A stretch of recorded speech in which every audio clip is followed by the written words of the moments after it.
Hello, my name is Johannes Eichstädt from the University of Pennsylvania, and I'd like to talk to you today about big data psychology, some of the recent developments we've seen in psychology using social media, and what we can do with social media to learn more about humans. This short segment is called Measuring Psychological States of Large Populations Through Social Media.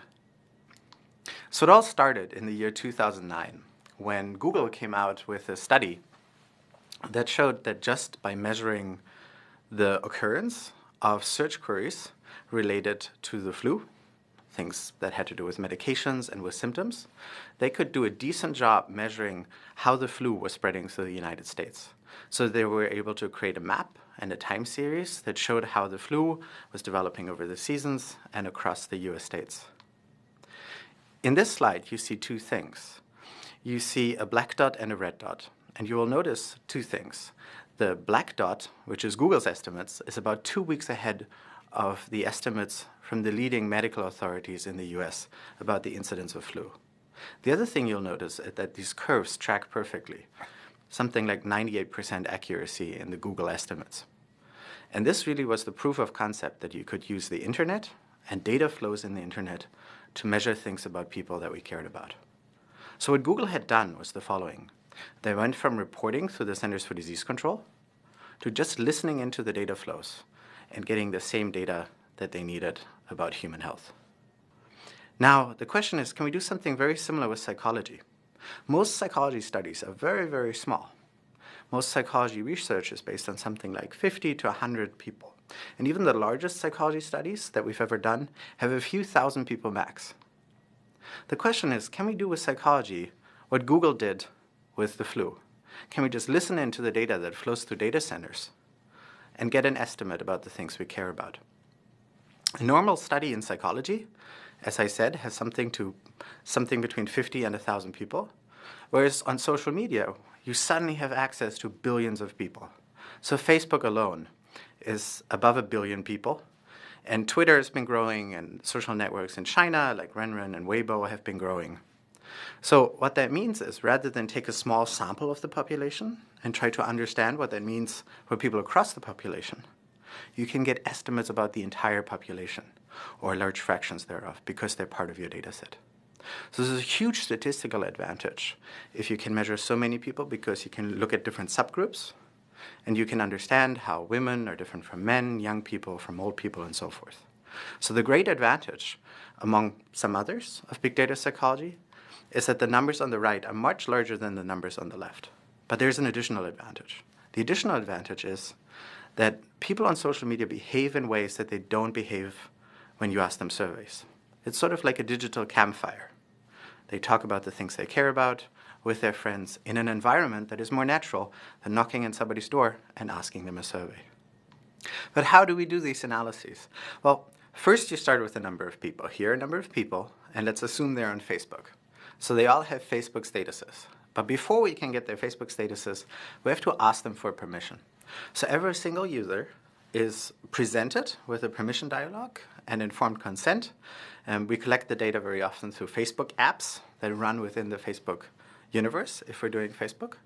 So once we've gotten permission from every single user, we also can pull other data. For example, we can give them a personality survey, a traditional survey on the computer where they answer questions about themselves, very much like me, not very much like me, indifferent. And we get these survey responses, which allows us to get a profile of their personality. It's just the way psychologists have always collected this code of information. And we also know other things about them, such as age and gender. These things, fortunately, already come in the form of numbers. When you fill out a survey, the different responses, you can average the responses, and you get an average agreeableness score, or extroversion score for a person. And age and gender you can 0, 1, you can encode as numbers. The question is, though, with the language of Facebook data, how do you turn that into numbers? As psychologists, we always need things to be quantitative in order to do statistics with it. So we take these status updates, and we find a way to turn them into numbers. The easiest way to do this, and then we do additional statistics with it, and then we visualize it. The easiest way to do this is simply to count the number of words, or take a given word, the, and count what fraction of the words of a given person are that word. So what it does, it turns every single word into a frequency. So you have the frequency with which a person uses a given word, and you have their, say, personality information or age and gender information. So you can combine these two data points across all the different people and correlate every word against the outcome, and then try to shortlist those words that show the strongest statistical association with the outcome that you're interested in. So what does that look like? Well, here's a very, very simple example. This is the language of women on Facebook. And in this slide, you see two things. You see words of different sizes, and you see words of different colors. The size in this word cloud encodes the strength of the correlation, the strength of the statistical association of the word with being female. Or in other words, how predictive a given word is when it's used that the user is female. In this case, the less than 3 hard character is the single most predictive feature of being female on Facebook. And this is corrected for age. The color indexes the frequency of use. So if something is gray, it's rarely used. If something is blue, it's moderately frequently used. And if something's red, it's very, very highly frequently used.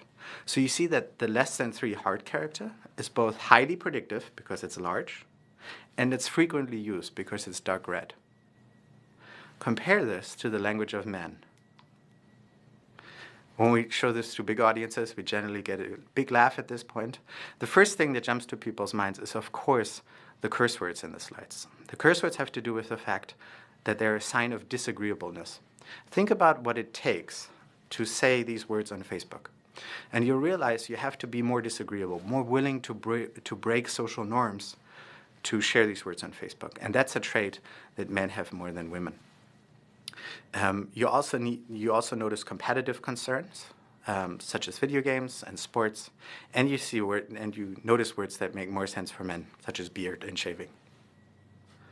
Okay, so far so good. So this is a very, very simple example of what we can do with these methods on something like self-identified binary gender. There are other gender choices that are not included in our analysis. Here's something that's psychologically a little more interesting: extroversion. Just the way we all use the word extrovert. It's somebody who enjoys going out, enjoys spending time with other people. Here's the language that distinguishes extroverts. The single most predictive feature is the word party. Notice also that the bigrams, so the phrase of 2 words, can't wait, is in here as highly predictive. Note that it's missing an apostrophe, because the person couldn't wait. Extroversion is often associated with lack of impulse control and with reward seeking in social situations. So for somebody to drop an apostrophe, as silly as it seems, makes a lot of sense in light of psychological theory. What about introversion? This is introversion on the internet in the year 2009 through 2012. You see preponderance of Japanese culture. You see emoticons, Japanese emoticons that are eye-focused as opposed to our emoticons, which are mouth-focused. And you see Pokemon and other signs of an introverted lifestyle.